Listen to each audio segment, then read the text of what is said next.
ஏங்க நீங்க இந்த ஊர் தானே? ஆமா. உங்க உடம்புல ரத்தம் தான் ஓடுதா இல்ல வேற ஏதாவது ஓடுதா? ஓ உடம்புல பின்னாயிலா ஓடுது. டூ மச்சா பேசாத, மேட்டர் சொல்லு. மனுஷன் பிறந்தா நானே வேணும்.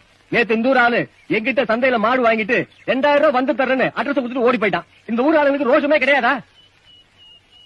ஏய், என்ன பத்தி மட்டும் பேசு, ஆனா என் ஊர் புணங்களை பத்தி பேசாத. ஓடி போறவன் எதுக்கு அட்ரஸ் கொடுத்துட்டு போறான்? நாடே கடன் வாங்குது, நம்ம ஆளுக்கு கடன் வாங்கினா உனக்கு பிடிக்காதா? அவன் அட்ரஸ் கொடு, அந்த நாய் எங்க இருந்தாலும் நான் கலெக்ஷன் பண்ணி தர்றேன். இந்தாங்க. Bill Clinton, President, United State of America, Washington DC. இவர் உங்ககிட்ட மாடு வாங்கிட்டு கடன் வச்சாரா? அதுவும் 2000 ரூபாய். என்னடே நான் என்ன பொய்யா சொல்றேன்? உலக நாட்டுக்கெல்லாம் அவரு கடன் தர்றாரு, உங்ககிட்ட அவரு கடன் வாங்கினாரா? நான் என்ன பொய்யா சொல்றேன்? அவரு எல்லா பிரச்சனையும் விட்டுட்டு உங்ககிட்ட கடன் வாங்கினாரா? நான் என்ன பொய்யா